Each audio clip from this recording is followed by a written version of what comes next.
Hangout/podcast. And today we are talking about Doomsday Prophecies. With us today is Brandy Madison, Sea Dork at Large. Sea Dork at Large. Sorry, Indeed. Dumbass from the Dumbass Media Empire. Carlton George, you have your own... You have like a Hangout series now, don't you, Carlton? I'm working on this. I've got a Hangout series now at Carlton George at YouTube, and I just started my blog up today at carltongeorge.wordpress.com. Sweet. And Michael McElroy. Howdy, everybody. I have nothing. Not yet. Well, you do now. You have this now. Yep. And Mike Bowler, MikeBowler.com, a Skeptic's Guide to Conspiracy, Bitch Spot Report. Yeah, he's like the Dumbass Empire. He's part of the Dumbass Empire. And he is a part of the Dumbass Empire. As are we. And me, John Elby of Irreverent Skeptics now. And you are the John we're looking for.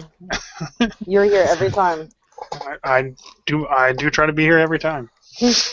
So before we get started, I was going to say, I was going to mention your new best friend, Marcos, Mike Bowler, from the comments on your most recent, or on the 9/11 episode. Yeah, fuck that guy. Yeah. I just want to say, you call him a chicken shit, and I was like, yeah, you know what? Fuck that guy. Like, I just want to mention that.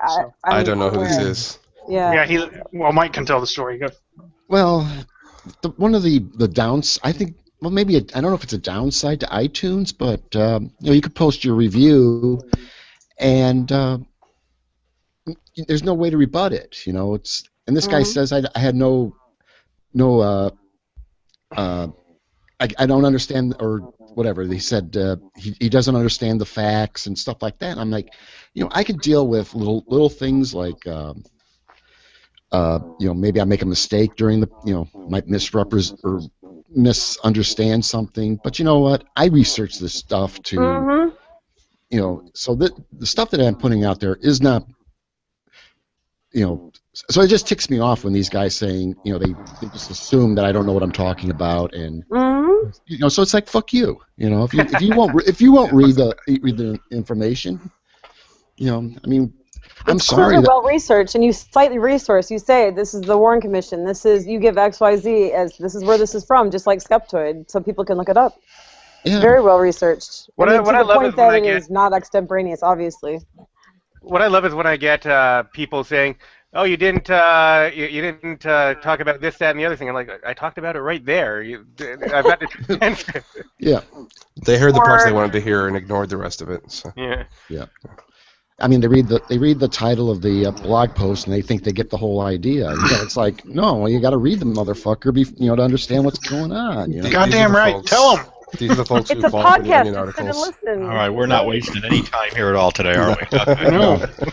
Well, you got to bitch a little bit, It's the joy of having an online show. It's so funny when you rant a little bit. Like, it's so nice. We saw your true colors, and now we're gonna be picking at you every time. That's right. A little bit of shit stirring, because honestly, it's so wonderful. You're so funny. So today we're going to talk about Doomsday Prophecies with kind of an emphasis on the failed Doomsday Prophecies. We were talking about, around this time last year, the world was going to end. That would be all of the prophecies. I would say that's all of them. We're sitting here, right? Well, right. Yeah. That was sort of an odd thing to say there, John. So we're going to focus on the failed ones as opposed to what? Well, no. Well, there wasn't one. No, because the thing is, because there are some that are yet to come. We're going to talk about some. There's still doom yet to come. Okay. There are I even can't some wait. that have claimed to have come true too. Good point. Okay. Walking Dead is a documentary, right? Yes. Just don't spoil it for me. I just started watching. Aim for the head. Don't get me started. I can't risk it. I can't risk it. So, I learned something in researching this that Christopher Columbus, who the hell knew? He had a book of prophecies. A book of prophecies by Christopher Columbus. There's something to learn in at least it elementary wasn't, school. Well, that would be a big seller on eBay for sure. Yeah, no doubt. It wasn't a map book or an atlas or anything. Right. I don't take directions or navigation tips from him, so at least it wasn't one of those road trip, advice books. That would be like taking Columbus predicted the world would advice end in 1656. He also, and later on, he claimed that the world was created in 5343 BCE, which he would not have used that terminology, and would last 7,000 years. And so, with the math assuming no zero year, that would mean the world would have come to end in 1658. So he predicted his own prediction wrong based on his own information. Mm-hmm. That's astonishing. What was it based on? Was it like divine revelation or his interpretation of what? Like, where did that... I haven't read the original source myself, but I do know that what else I found is that he apparently was inspired to write his prophecies based on the writings of Nostradamus. Oh, here we go. That his writing, all of the whole Nostradamus predictions about the end of the world were presented in the context of the Ottoman Empire or something. I don't know. And Nostradamus didn't explicitly come out and predict the end of the world. Right. But it kind of implied that the end of the world was going to be coming soon, even though he didn't come right out and say it. And a whole bunch of people were inspired to write about end times prophecies, and Columbus was one of them. So. Nostradamus, that's just a bunch of, like, it's not even pretty bullshit. It's not even like, oh, it's flowery and well written. No, it's just kind of vague and shitty and confusing, and it's worse than sort of a Rorschach. But I mean, a Rorschach is a pretty good description of it, because Nostradamus' stuff was pretty much just it's make the wording confusing and vague enough that anybody can find whatever they want to find in it. It's kind of Bible code-ish. Almost. Yeah, I just don't know. I don't get why people found that so compelling. It's not even beautiful, or it doesn't rhyme. There's no cat or hat or green eggs or ham. There's nothing to it. Well, it was in Italian originally, so. Quatrain. Well. Yeah. So apparently, according on the note of Nostradamus, falsely attributed writings of Nostradamus predicting the end of the world in July of 1999. Yeah, that was actually one of the ones that was actually in his writing. There's a whole bunch of them that aren't really him, that have been attributed to him because people like to say this was written by Nostradamus. Yeah. But yeah, in one of his quatrains, he predicted that the King of Terror would come from the sky in 1999 and 7 months. So did not Prophet Prince say something similar? I was just gonna say, see, that's what it was. Maybe he had visions of Prince's song and the video. Maybe he's the King of Terror. He saw visions of the video, and he was terrified by what he saw, like Prince in a purple outfit. That partying in 1989. Some kind of assless chaps, a bunch of beautiful women. He figured that definitely is heaven, right? That definitely looks like some version of heaven. I'm kind of afraid right now. Yeah. And I was so excited to be able to talk about good old Pat Robertson. Oh, yes. Oh, you were delighted. I am delighted. Yes, I am delighted. That fucking troll has been... I mean, this guy has been since the fucking in the 70s, since at least, if not earlier. I don't know when he started his. Wait, what happened with Pat? Did he die or something? No. I haven't quite kicked the bucket yet, my friends. Yeah, well, here's the deal. Like in late '76, he predicted the end of the world would come in 1982, and then in 1990 he had a book, The New Millennium, where he suggested April 29, 2007 as the day of Earth's destruction. Like, fucking Pat Robertson, like, I don't know. What do you say about a guy like that? He's such a fucking jackass. I don't understand why people listen to him. True story. I can't. He's not even worth hating, in my opinion. He's such a... He is, though. He's beyond contempt. He is, because he influences people and talks to presidents and things like that. Yeah.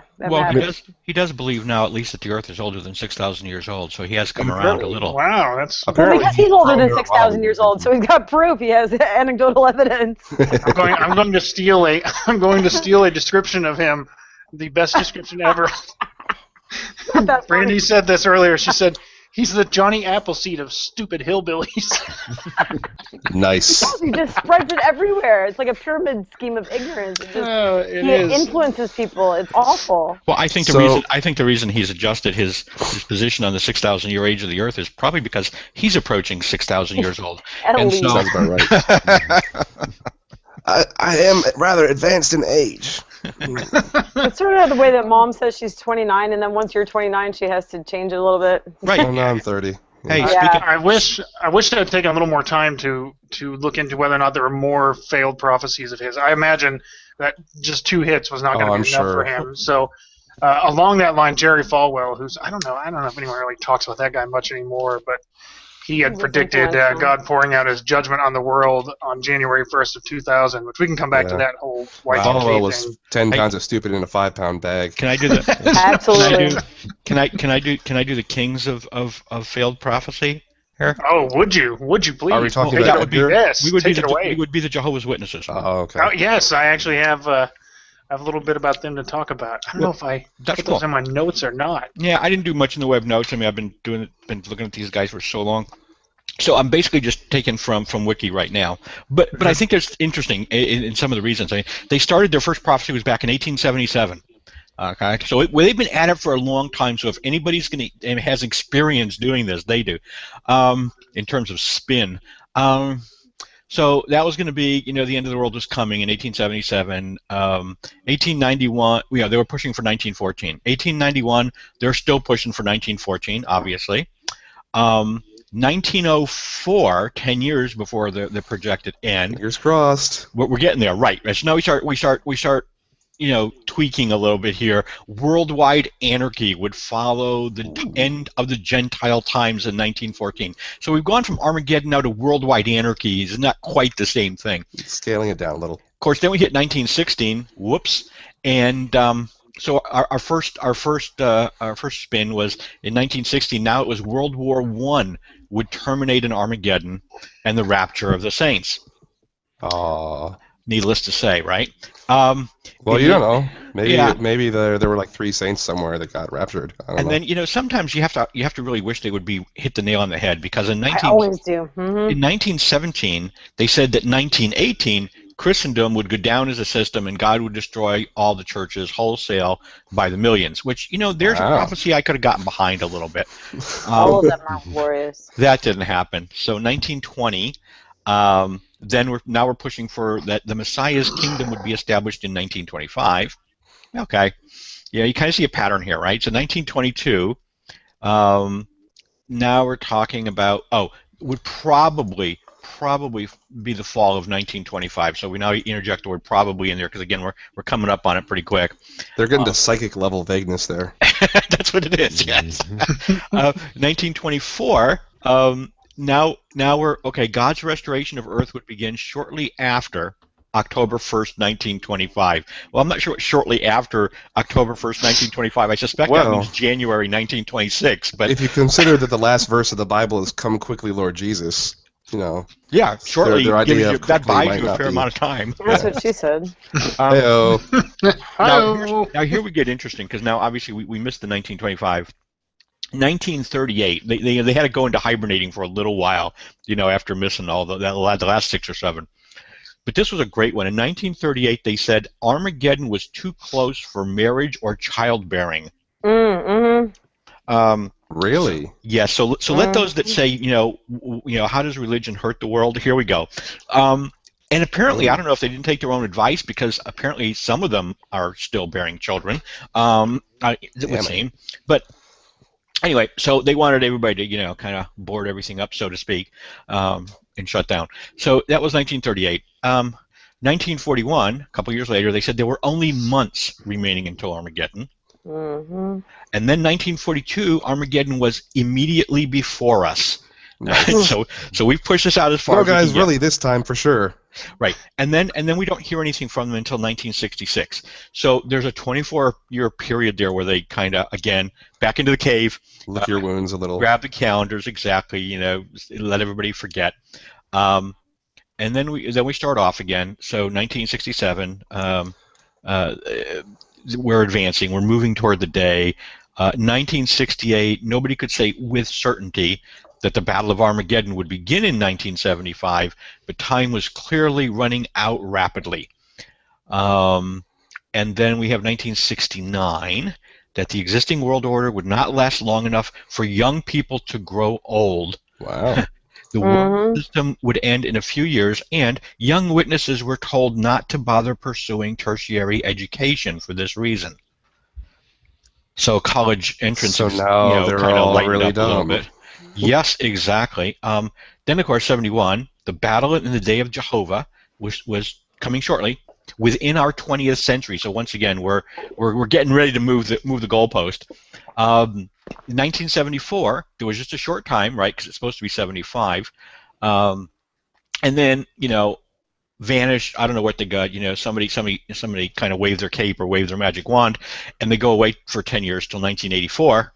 And then there were many indications that the end was closer than the end of the 20th century.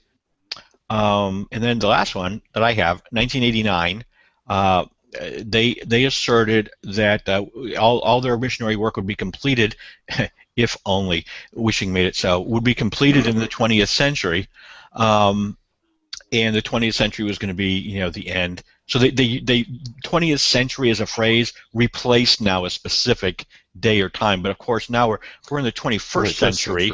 And we haven't heard from them, but I'm figuring, let's see, 89, 99, 2009, I'm figuring they're about due. Another 25, 30 years, and we'll be back out with a new date and time. But it amazes me. It really, truly does.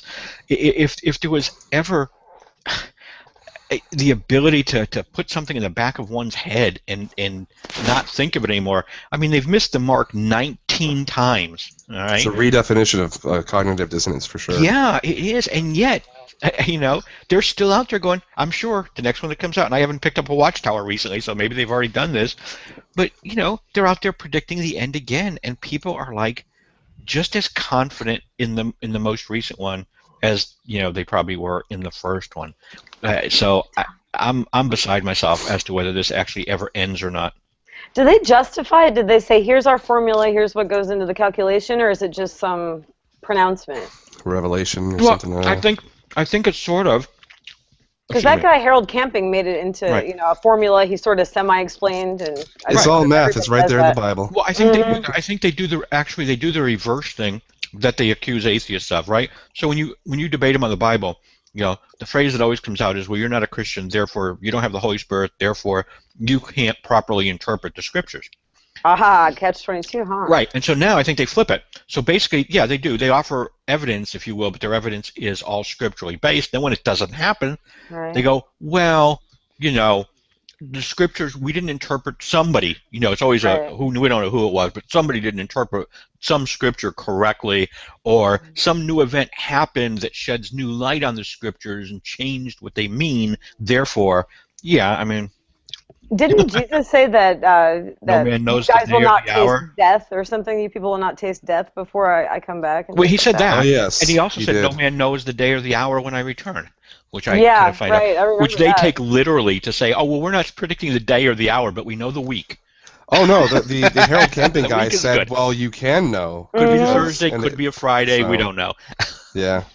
That guy, his grandson called into, I think it was the Thinking Atheist. That was amazing. Yeah. My granddad is actually Harold Camping. It was while all this was going on, and I felt sorry for him by the end of that phone call because he suffered strokes, and he's basically pretty much diminished mentally, and I felt like I should not make fun of him. He's suffering cognitive decline related to all these strokes and TIAs and things like that. Yeah. Probably not fair. Not so nice. I've a quick one here. It's basically, you can't have a discussion of the subject of religious failed apocalyptic predictions without bringing up Edgar C. Weisnant, who was a guy who published a whole bunch of books. The first one was published in 1988, and it was called 88 Reasons Why the Rapture Will Be in 1988. Clever. In 1989, he published a book called The Final Shout, Rapture Report 1989, which predicted the rapture would be coming in 1989. In 1993, he published a book called 23 Reasons Why a Pre-Tribulation Rapture Looks Like It Will Occur on Rosh Hashanah 1993. And in 1994, he made a book called And Now the Earth's Destruction by Fire, Nuclear Bomb Fire. Sadly, none of these have come true. Sadly, definitely. So I have What a disappointment. thought on that. And it kind of goes along with, I was thinking about Pat Robertson, Jerry Falwell, and some others that we might mention later. So if you're going to do, if you're going to predict the end of the world, especially to a religious crowd, if you don't believe that that's actually the case, if you're just trying to monetize, why not project far enough out that it won't be proven wrong? Mm-hmm. If you're a true believer and you actually believe, in 6 months we're all going to die, we're all going to heaven, whatever. That's one thing. I guess though, in this case, I was just thinking I was going to ask that question, like why would you not predict farther out? But then I think to myself, well, if you could do it twice in a row and your book sells well enough, you make a good living off of it, why not keep it up? Like every year, every couple of years, have a new prophecy for it. Well, Yeah, I think too is I think part of it is I think there's something to be said for the immediacy of the disaster that makes people want to do things. So if I tell you the Earth's going to blow up 5,000 years from now, do you give a rat's ass? Probably not. Right. If I tell you it's the end of the week, now I can get you to give me your car, sell your house, move to wherever. Panic is a motivator, definitely, because they give you the panic and then they give you, here's what I want you to do with that state. Sign over your house, sign over your money. So a lot of people with Halo Camping, didn't they end up penniless and completely just bought into it? And except for Harold, amazingly. Oh yeah, right. Why don't these people ever? And I send letters to them whenever they come up. I always offer my social, my bank account number. If you really believe in that, by all means, please. Right now, turn it over all your stuff to me. No sense letting it go to waste. I always wonder that if they send their kids to school, if they pay their mortgage, do they do all that stuff if they really don't think there's going to be a next month? And why would you do any of that? Well, I mean, some of the folks did quit their jobs and give up on businesses that they had started and been running for years, and they spent their whole life savings on the advertising budget for the group. But I mean, it's like you said. I've talked to some of these people while this was still coming up, and none of them were willing to give me anything, and they weren't even willing to consider the what if you're wrong question, because they knew absolutely that they weren't wrong. And think of all the stuff you wouldn't do. You wouldn't contribute to 401k, you might not floss. I mean, these are all things that require a future. You would not do anything unpleasant ever again. Like, nope. And I even interacted with a few of them on Twitter, and oddly enough, after May 21st rolled around and they moved it to October 21st, October 21st came and the Twitter accounts disappeared. So I guess maybe they were raptured. I don't know. Didn't he say there was a spiritual rapture and not a literal? Or he changed his... But he did say that the world would still be destroyed in October, and nothing. Well, not only did they not give up...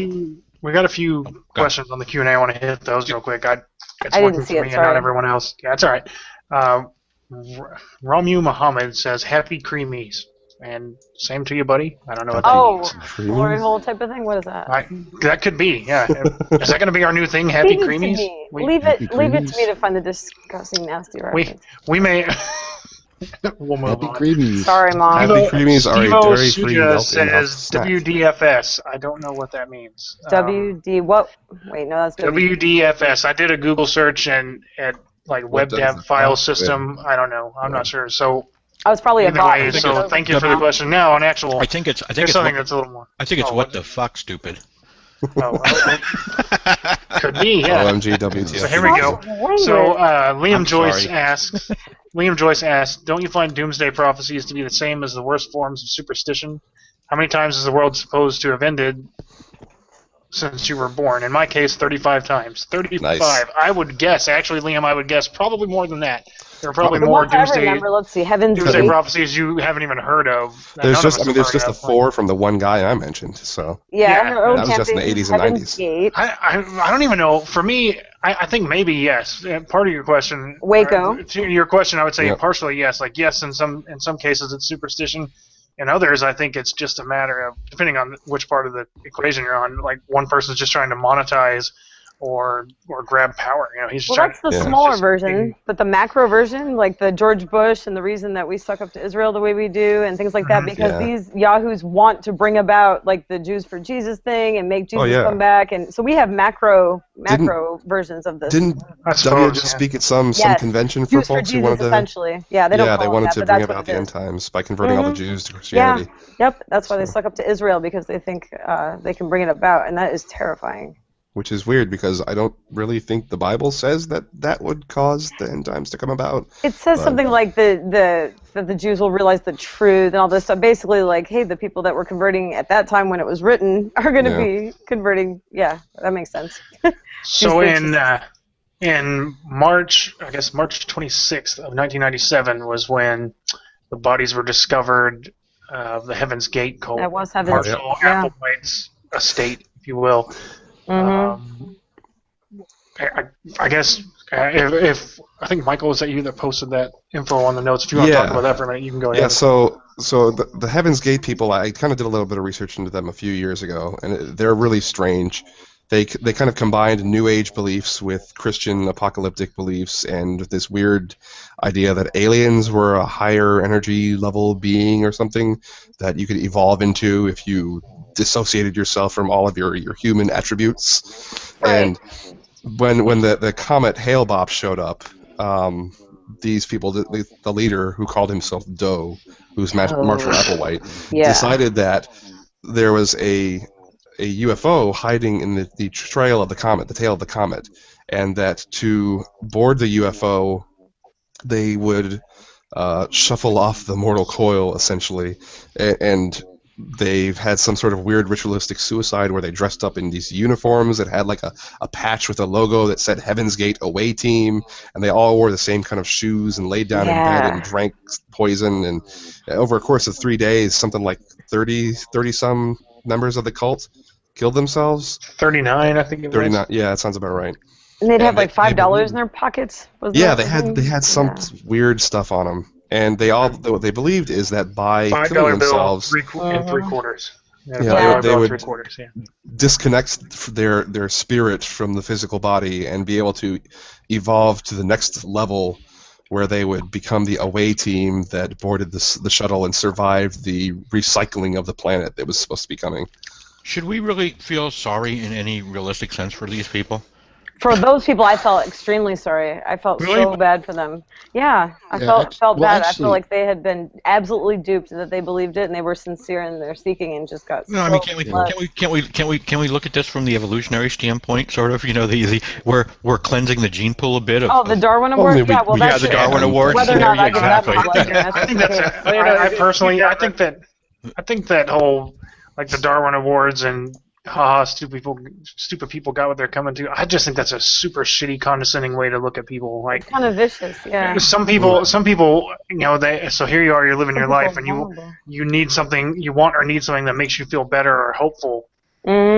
Because, you know, to some people, the idea that there's nothing after this life is terrifying. So they find something that makes them feel hopeful. Yeah, and these guys, that person's just stupid, and they got what they had coming to them. Well, you know, I personally think that's kind of a shitty way to look at it. Like, I feel bad for someone who ends their own life because they think that's going to bring them eternal bliss. Like, it can be shitty. Sometimes it's in ways that are really shitty, but I feel terrible for someone like that. Yeah, it is kind of fun to laugh at when people do something that seems silly or stupid or whatever. But you know, we do have to remember, like we were saying earlier, we are all pretty much just dumbasses, and we've got to recognize that other people, you know, when other people do something stupid, you know, there, but for the grace of the invisible flying unicorn, flying spaghetti monster.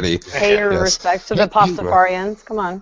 Yeah. Although I have to say, you know, getting 39 of your friends to commit suicide with you, I have trouble getting any friend to give me a ride someplace. I was going to say, my friends will pick me up from the airport or help me move. Where are these people that will die for you? That's incredible. Right. I think the same thing when I watch Hoarders. I'm so jealous. I'm open to the idea that maybe I'm a little, I don't know, maybe I'm a little overly sensitive about that. Could be. Everyone has their own take on it. I don't know that it's wrong to laugh at that. It is for me. That's what I would say. For me, it's wrong to laugh at that. If it's not, it's someone else, that's okay. But you got to also realize that the Hale-Bopp was actually came out of Art Bell and his thing, because they had photos, of course, enhanced. They zoom in, and you looked at Hale-Bopp, and it did look like there might have been something following right in the coma, or was it the coma, whatever the center of the comet.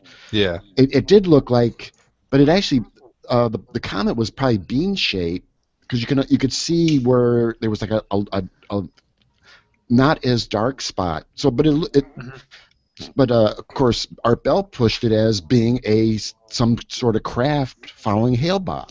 Yeah. So now you got this, Applewhite, who says, "Hey, we've got independent confirmation that, that the space creatures, whatever they're coming, they've come to pick us up." Yeah, so it's like even a double. I mean, to me, it's like even. I mean, I think it's even worse that this guy he totally took advantage of these people. So and he clearly believed it. If you see the video of him, that whole brainwash, he bought into all of that. I don't think he was taking advantage of them so much as he was a true believer. But his eyes are so crazy in those videos. Glassy he's talking, and blank glassy and blank, and just his tone of voice is like that Michelle Bachmann, like, and the end times are near, and all of this kind of stuff. Yeah. Well, I guess John, to kind of pump what Carlton said to some degree is like, I guess we can be thankful that there isn't more of that than there is. Like, know, so can we say it's a good thing these people left? These people killed themselves.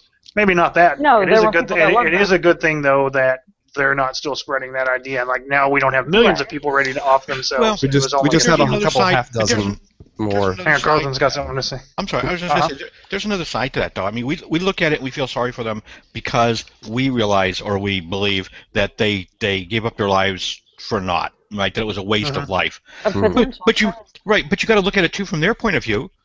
They didn't consider it a waste of life. They ended their lives the way they wanted to end their lives. I respect their so it's like it's not a whole lot different. It isn't, maybe in some extent, but it's not a whole lot different from the argument that an atheist would put forward that a person who is ailing or in pain or whatever has a right to end their own life with dignity. Absolutely. And we don't look at that person and feel sorry for them later because because we don't think that was the way to go. And I kind of think I know where Mike's going to go here. You probably could argue that they were not mentally of sound mind when they did that. But that's a presumption. That maybe they were as sound of mind as the next guy, and they just chose to do this. I mean, they're the ones that decided that rationality and logic and science, was not the way to determine reality or to verify claims. So, to some extent, I hate to be the Republican in the group, but to some extent, they made their own bed. And so, how much pity do they get? And we cannot definitively say that they were wrong. We cannot definitively say that there wasn't a spaceship there. It's not about their wrongness for me anyway. So, what's it about for you, Brandy? Oh, I'm sorry, Mike. It's their loss of potential. It's an irreversible act, and so whatever they would have done or could have done with their life, they just absolutely cut it short. And I don't doubt that they have every right to their own autonomy. I value autonomy almost over everything. I'm going to say a real arrogant thing here, but I'm just being devil's advocate a little bit, so don't beat me up too badly. That's fine. When you got a person that believes that there's a comet in the tail, a spaceship in the tail of a comet, and to the extent that if they put $5 and some change in a pocket and dress a certain way, and you kill themselves, that they're all going to magically appear on this spaceship, right? How much loss did we suffer in terms of what they would have contributed later? You're speaking to someone who used to think that a woman should be stoned to death for adultery. You're speaking to someone who used to believe that a virgin had a baby and that there were three wise men and a talking snake. I mean, people can come from ridiculous circumstances. Well, yeah, and to make in the vein of irreverent skeptics, I'd just like to say $5.75 for an interstellar commute. That's a really good fucking price. Can I get that? Because that's not what that was about, though. Like, hello, NASA. That was not joke. I need about $3.50. It's all the joke I got. That's all I got. See, I remember that though. I was just in college, and I remember following that whole thing, and they were trying to avoid being labeled as transients or something. If you keep a certain amount of money on you, you're not a bum or a transient because they didn't carry ID and they didn't carry all this other stuff, so they had to make sure they weren't. Of course, there's the fact that they had lived, the same uniform on. I think that would have made us not think they were transients. But I mean, I can't laugh at these guys too much. Where they lived. I can't laugh at these guys too much because, like what Brandy's saying, when I was in college, when 9/11 hit, I was a fundamentalist, almost evangelical Christian. I thought I was seeing things that were signs of the coming Armageddon. That was a sign that the rapture was coming. So smart people can do incredibly stupid, and believe incredibly stupid things. Yeah, so but the fact that these guys were willing to do this doesn't mean that they weren't worth keeping around. Man, right. I know. Like I said, and people love them. Speaking of fundamental Christians, well, actually, I'd like to just one thing. Dealing with when people of authority start. I think it has to do with what's the harm. And when guys like Art Bell go on the radio and say, yeah, there's space aliens, there's things, and then you got the Applewhite who's going around convincing people. I don't think the issue really is with those individuals.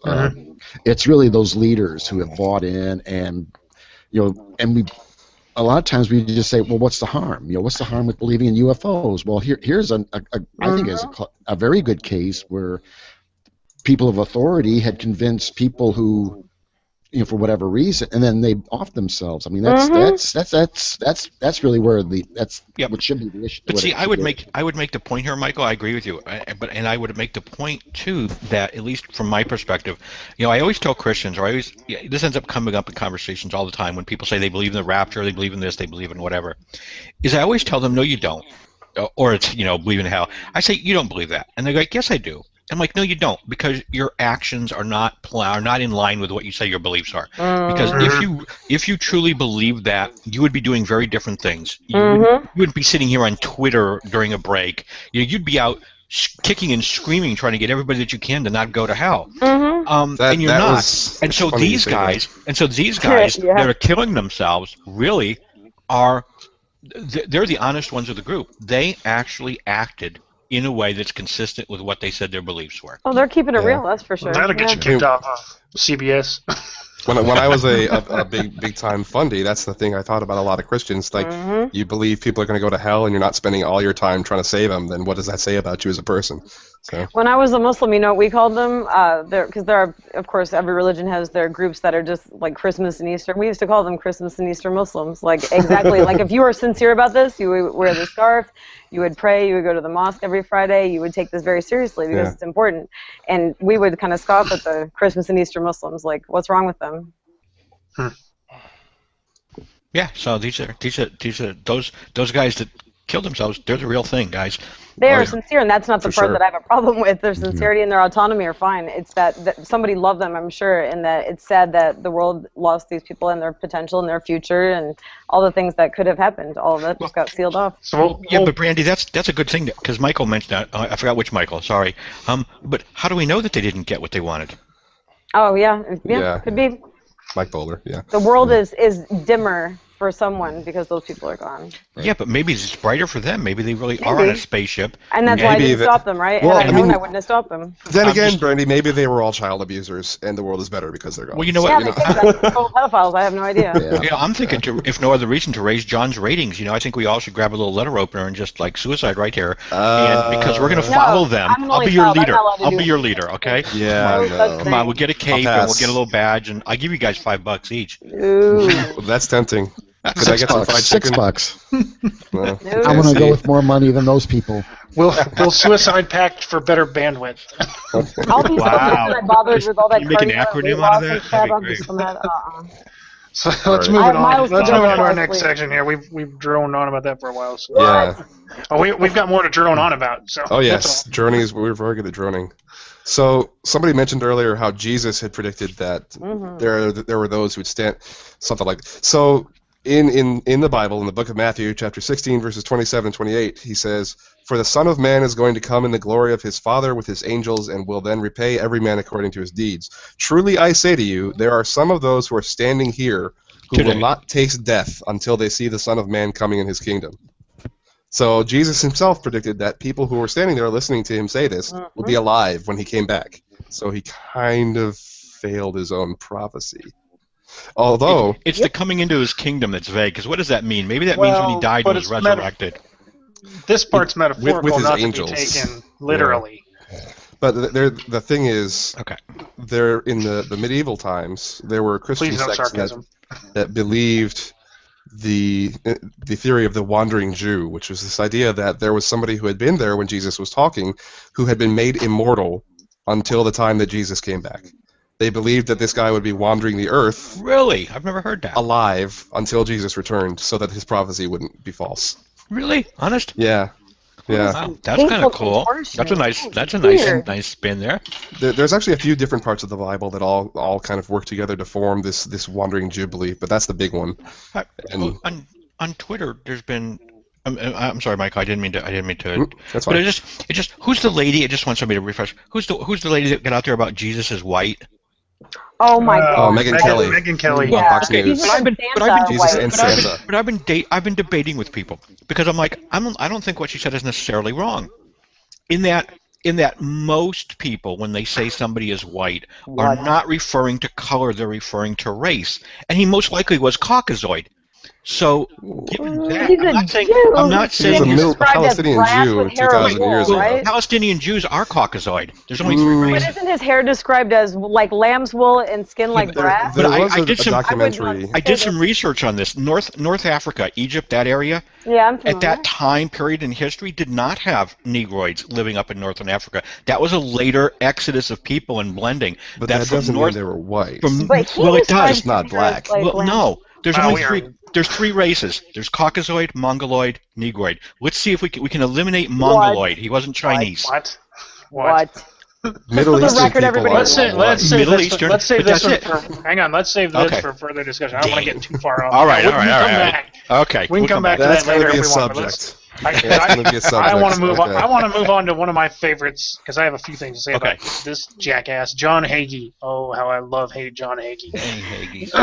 This jowl-faced son of a bitch. Like droopy dog motherfucker. There were years ago in the 90s. I had a very short stint of, I don't know if I'd call it fundamental Christian belief, but anyway, I was a believing Christian. It didn't last terribly long because part of my belief was I want to know why I believe what I believe.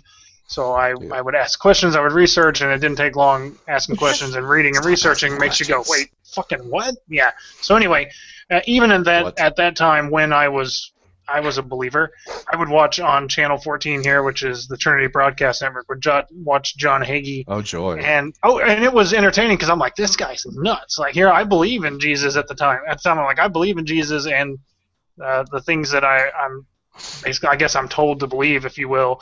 And listen to this guy. I'm like, this guy's fucking crazy. And like, was he the guy that said that Hitler was sent by God to be a wolf to shepherd the Jews or something like that? What?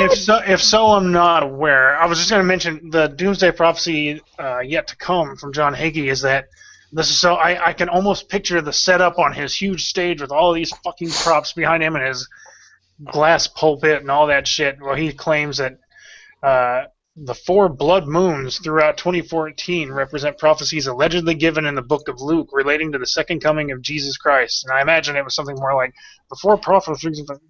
Sorry, the jowls joke. That dude, he goes on. He's so angry. He's the guy that's like, he just recently said, I think they mentioned on Cognitive Dissonance, if you have rock and roll music in your house, you need to take those tapes and burn them or something like that. Yeah, he said records, I think. They say records, whatever it was, tapes, records. I'm something funny like that. Like, I would have to destroy my fucking computer, and I'd have to destroy Amazon's servers and like, Google's where's the cloud? Where's this cloud with the demons? This dude's so fucking out of touch. But he's talking to people who are out of touch, and that's another thing. Does rock and roll even mean anything anymore? Because we've got the old thing like Jingle Bell Rock. That's supposed to be rock. Well, yeah. Well, here's the things like the music that think about every generation, but skip 25 years at a time. So every quarter century, the music that was, progressive and evil. This stuff is a bad influence on the kids. Like now, that's the same stuff that like my parents will listen to music I was listening to as a teen, and this is really good music. Like when I was a teen, you thought it was horrible. Like my grandparents thought it was going to bring the end of the world and that kind of shit. Let's see, Hagee statements. Here's some Hagee statements. Hitler and the Nazis were sent by God to chase the Jews back to the land of Israel because that's where God intends them to be. So the Holocaust was a gruesomely inefficient system of divine persuasion, and Hitler and the Nazis were doing God's work. I think there's a little editorializing going on about that, but he definitely said that he sent Hitler to chase the Jews to Israel. Huh. And that Jews are not spiritually alive. They have dead souls. One of the things I being punked. Am I being punked? One of the things I enjoyed about John Hagee was listening to, this is a tad off topic, but listening to his talk, he would always talk about demons because he's really big on demons are real, demons are all around you, and every day is a fight with demons, and he'd hold up his Bible, and this is your sword to fight demons, and I always wanted to be like, where's the blade? How do I sharpen this thing? See, better's a little bit of a shield, but, it would. Keep a few of them together. He pushes that kind of thing, and he gets really angry. And I'm kind of surprised the guy hasn't had a heart attack, in the middle of one of his sermons, because he gets awfully worked up. But yeah, I had to mention that guy because he's cardio he gets. Probably. Seriously. That and fighting his way to get to the table first. Mm-hmm. I feel like I can make fat jokes as a kind of fat guy and very fat guy. My Fat brothers, girl I in must recovery. shoulder you aside as I work my way to the table. Okay, so Viking Apocalypse, February 22nd, 2014. Is that the Ragnarok, isn't it? Yes, it is. There's something that's popped up recently in newspapers and conspiracy and New Age blogs, is that there was this guy, apparently in November, who blew a horn that is supposed to call the warriors of Odin's army to the battlefield, and that 100 days later, Odin would be slain in Ragnarok, and the end of the world would come to pass. So, I'm kind of a fan of the Norse mythos myself, so I'm kind of crossing my fingers for it. Sorry, he blew a what? My people shall overcome. And we got it. Oh, hey, one of my buddies, Jean-Philippe. Okay.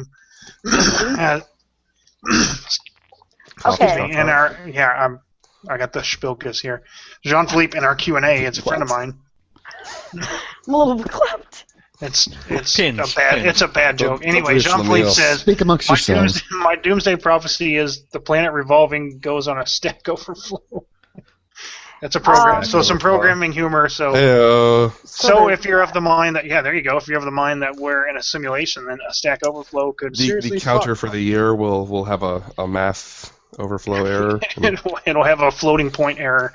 Yeah. Divide by zero. Divide by zero. Don't divide by zero. I don't know what you guys are saying. Along that line, Ray Kurzweil, I read in a list of doomsday prophecies that his singularity, not prophecy, but his singularity prediction, I guess, was mentioned. I don't see that as a doomsday prophecy, but I guess stretch. I guess some people could see that as like if man and machine were no longer the transhumanists. There's a couple that I've heard. Cylons. There's a couple secular technological doomsday predictions that I've heard, and one is the whole nanomachine gray goo thing, that will somehow invent a self-replicating nanomachine that consumes the environment to rebuild itself, and then it'll run out of control and consume the entire planet into this big shapeless mass of nanomachines. That one sounds like it was made up by children, little tiny. It's been featured in a lot of different sci-fi stories. One more, I just hate one it. more for the Q&A real quick. Kara Adila, I think I pronounced that okay, says, "Hello, may I know what you're talking about? We're talking about doomsday prophecies that have failed and ones yet to fail, presumably." Yeah. So.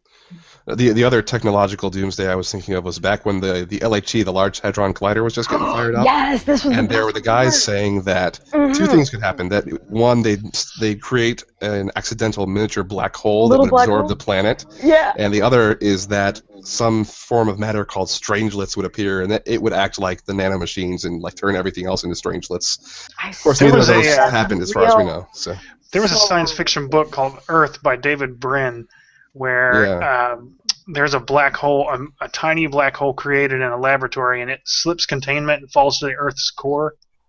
And I remember when the LHC debacle, if you will, whatever it was, when the screaming, waving head on fire people were saying that, and I was like, oh yeah, that reminds me of that book I read. I personally didn't care that much for that book. The scientifically illiterate haters, those people? Yeah, that's the ones. Yeah, that's them. Yeah. So I kind of said we'd talk about it more later about the Y2K bug. So what to say about that? I guess prior to... I blame your people. What do you mean, your people? Fair enough. Computer geeks. What do you mean, you people? You know what I mean by you people. You people who know about computers and whatnot, because this was not a religious nuttery thing. This was a computer programmer thing. I'm glad Michael said it first, because...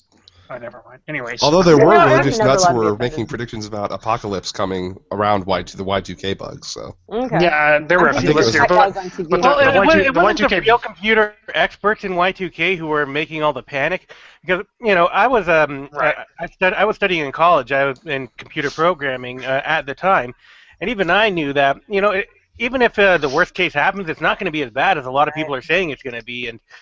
I was pretty sure that we're going to have it all under control. But it makes good media. Well, let me give a brief overview, if I can, about what that was. So I'm sure everyone knows already. But anyway, the Y2K bug. The idea was that was it just processors in general that weren't designed to handle. No, it was dates dates where the year was coded for 2 digits. Yeah. So it was going to flip over from 99 to 00, and that was going to be when everything and people would think it was 1900, and I was banks thinking would it was empty people's processor accounts. specific in some cases. Either way, but yeah, that was it. So, well, it was the software unable to handle the switch from 99 to 2000, and it quickly became the media latched onto it and quickly became what would I say, like an inflated panic of little. Suddenly the banks will shut down. You'll lose all your money. Critical systems will go offline, et cetera, et cetera. I mean, it was certainly something that a lot of companies had to spend money to deal with. I can let you know that it pissed me off because I didn't get to go out and be drunk that year where I was working. I had to sit on my ass until midnight fixing. Just so nothing went wrong. Just so I could sit on my ass and say, yeah, it's okay. Now can I go home? I turned 21 this September right before this. So right before that New Year's, I was like, Mom, good timing, honestly. Like I could go have a drink, and the last day that things are not. I was probably working that night. I don't know. I don't remember. I stayed in the 10th floor or some ridiculous thing just on purpose. Like, yep, I'm going to be having a view of the crazy when it happens. It'll be awesome. I can't wait for the mayhem. I was a little disappointed that not much happened. I did notice that when I went and looked at my what was it, an online banking statement or something the next day, that it had the dates down as 19100 instead of 1900. Have you ever gotten text messages from the future? Sometimes, it's been a long time. It's been a long time, but once in a while, my old Sprint phone would send me messages, just regular text messages, conversations I was having, but the dates and the times would be from like way in the future, and I'd say things like, "Send me the, who covers the spread on the Super Bowl," and things like that. People were saying, "What's wrong with you?" But on my phone, it would show up that they were texting me from the way ridiculous future. Yeah. Does your phone handle time zones? It wasn't a time zone thing. It would be something like months or years in the future. It'd be like, this one's from 2016, November. It's like, it's actually May 1st, 2005. Like, this is ridiculous. Here's my prediction for the future, just going back to Y2K. In the year 9999, we're going to all find ourselves, because somebody's still going to be using a Visual Basic program from 1980. And, you're using a VB6 program. Right, and so, 9999, we're going to have the same issue. Well, there was some concern about the whole Linux date scheme, wasn't there? That the Linux time codes were stored in like a 32-bit variable, and the maximum Linux time was. Brandy's leaving us. That's it. So the maximum possible variable value to store in one of those variables was a date that wasn't too far off in the future. Yeah. And that they were concerned that old software programming would have to be rewritten. So it's like the next Y2K. Yeah, what's going to happen? I mean, how many people? Well, we don't know, wax technical here, but how many people write programs and use like a SQL or an Oracle database, and they've got an auto-generated integer that only has, like you said, it's a 32-bit integer, and everybody says, oh, well, that's however many billion that is. Yeah, but that's 10 years from now when they're still using that program, they're all going to come crashing down. Yeah. So I just looked it up. The problem is called the year 2038 problem, because. So basically, a lot of software and systems store the time as a 32-bit integer, which what that is doesn't really matter for the purposes of this, but it counts from 000 UTC, the Universal Time Code, on Thursday, the 1st of January, 1970. And the furthest time that can be represented by that is 3:14:07 a.m. on Tuesday, 19th of January, 2038. Yep. And times beyond that will be stored as a negative number. So. Yep. Some systems might interpret the date as a date in December 13th, 1901, instead of January 19th, 2038. So we're heading there again. And just a thought, though, if you got you mentioned nanites earlier, just think, if you got a nanite in your brain, and it replicated one neuron, but it replicated the neuron correctly. I mean, it replicated all the functionality. And then reproduced. We could really be completely nanites in our brains. The organic matter could completely be consumed, and we wouldn't know. Before we get too far off of Y2K, I want to mention that Tim LaHaye and Jerry B. Jenkins are Christian authors that had stated that the Y2K bug would trigger global economic crisis, which the Antichrist would use to rise to power. As the date approached, however, they changed their minds. Well, of course, because Obama wasn't elected until 8 years later. So, as we all know, those are the Left Behind guys. They wrote that right. huge, like 15, 16 book series about their idea of the Christian rapture. Which, if you're a Kirk Cameron fan, go out and see the movies. I'm told they're horrible. Fantastic or something. Fantastically what I horrible. About you forgot the second word. The Y2K bug was about how they always had any news item about it always say like, well, the computer chips are in cars now, and what could go wrong with it? Yeah. It's like, well, if your what doesn't matter if your car thinks it's 1900. Mm-hmm. Okay, so actually, Mike Bowler's got a couple to throw at us. So actually, on the same thing that Dumbass had talked about. I discovered this guy Chuck Harder. He had a radio program, and actually there was a guy. I was working at NutraSweet at the time, and there was he had this show on the radio, and they were talking about Y2K, and they had this guy. And I wish I could find it. I mean, it was so insane, but I don't know. He was talking about the 555 microchip. I don't know if anybody knows. It's actually just a timer. You put in a signal. You put a resistor and capacitor, and you get a time blip. This guy says that this has been installed in all the traffic lights and everything, and this timer will fail in 2000 for the Y2K. Why? And I'm listening to this, and it's like.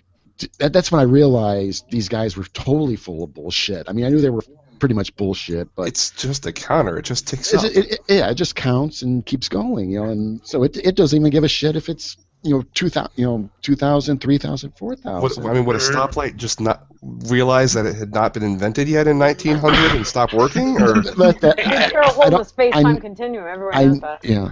Yeah, well, what's funny is that people who thought that nuclear weapons would suddenly go off just because the computer thought it was 1900. I was so hoping that would happen. Yeah. So hoping, please let all the crazy happen.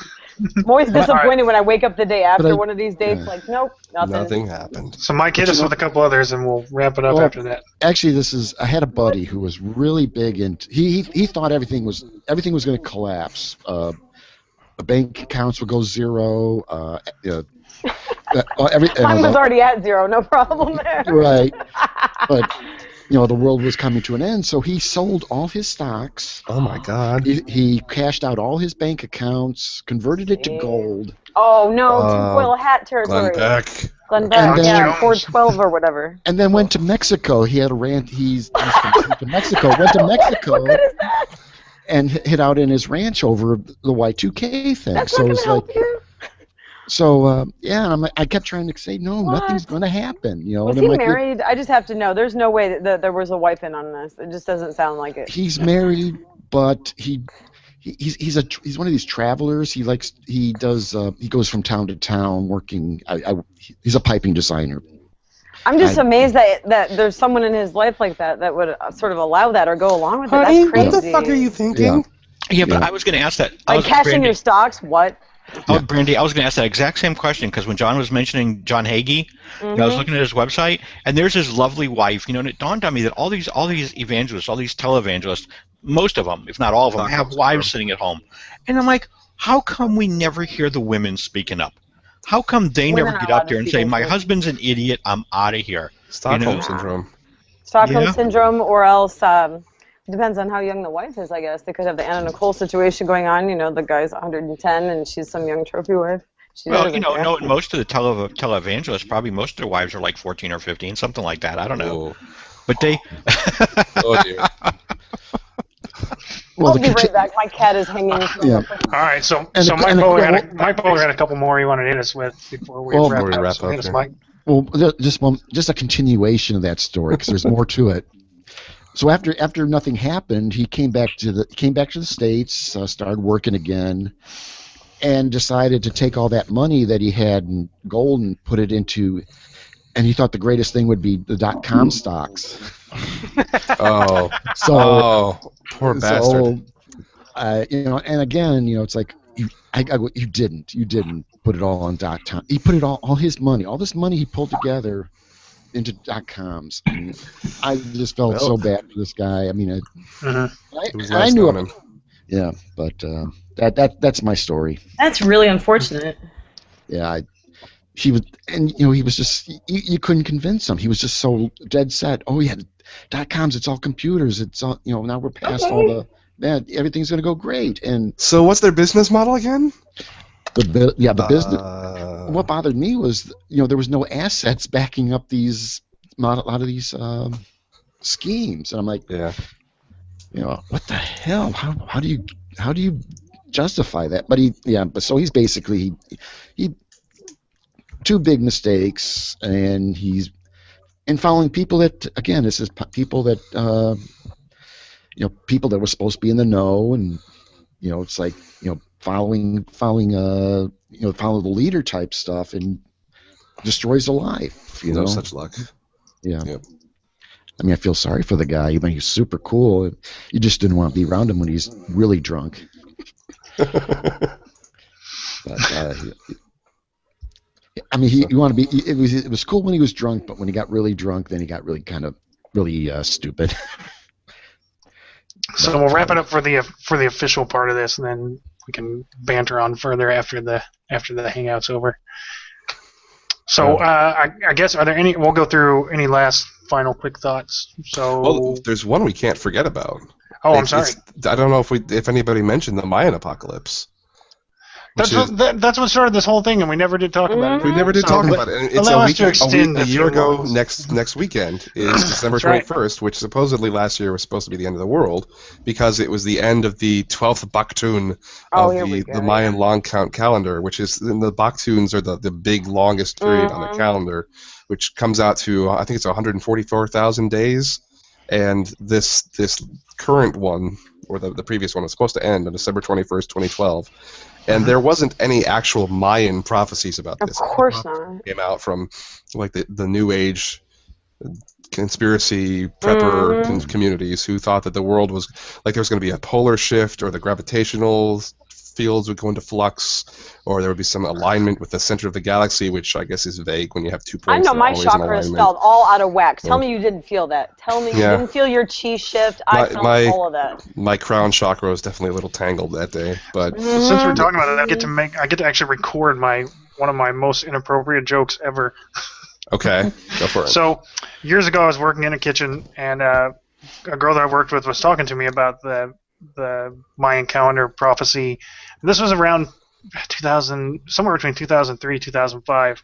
So it's years ahead of when it's supposed to happen. She was telling me, I was reading about the Mayan calendar, and how when the Mayan calendar ends, the world might end. It goes on about that for a little bit. She's like, "What do you think about that, John?" And I was like, "I don't think that's really a thing that you have to worry about.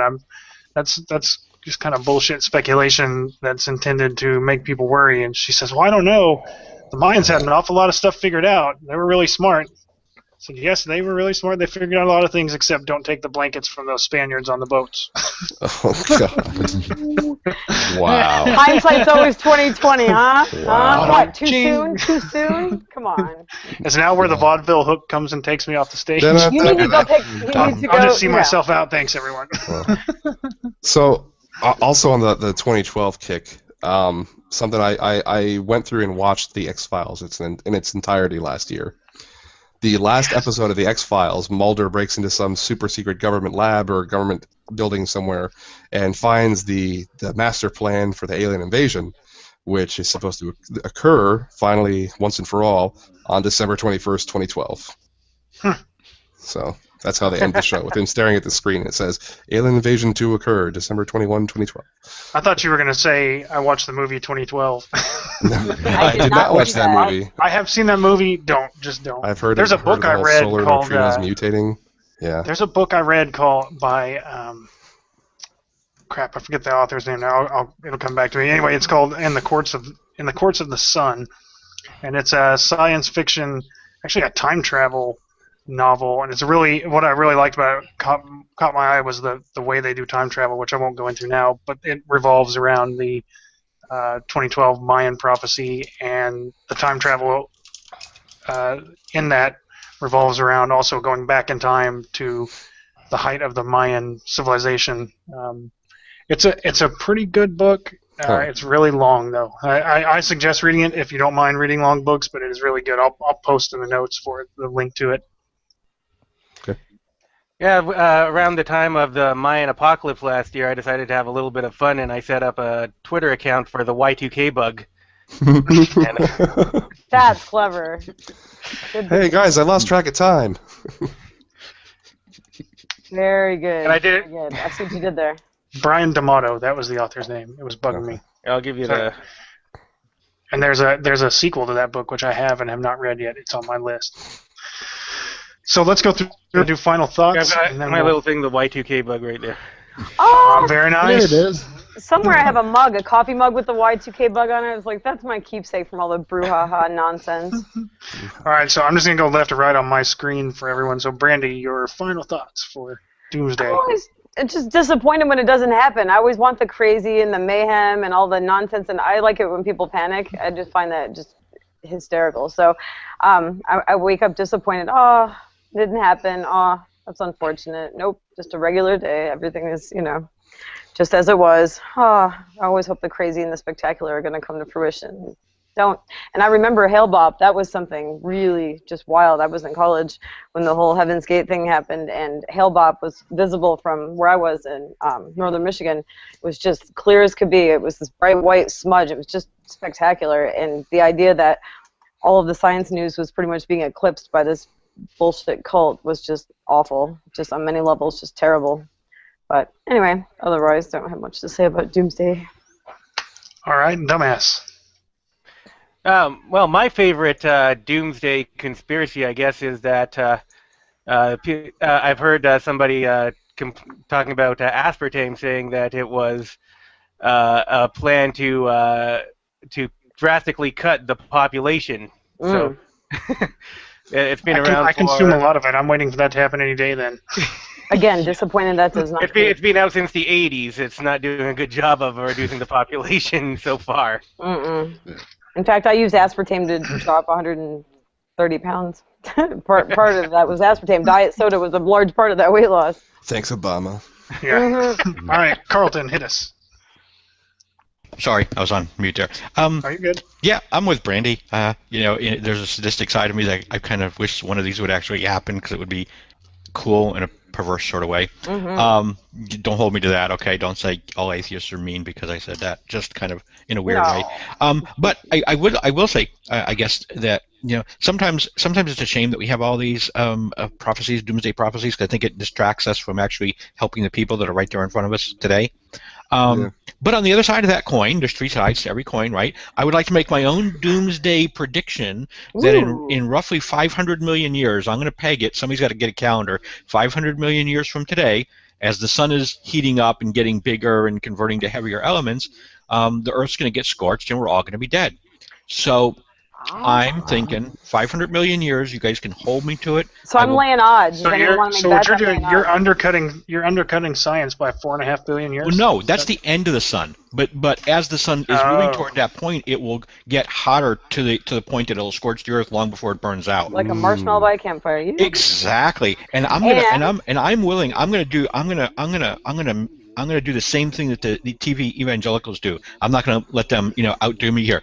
I will give $1 million of my own personal money to anybody who can prove that I'm wrong 500 million years from now. Excellent. There it is, guys, in black and white. Just drop a couple pennies in a trust somewhere and let it gain interest. There you are. Okay. All right, Michael McElroy, final thought. Well, I don't know. I kind of was...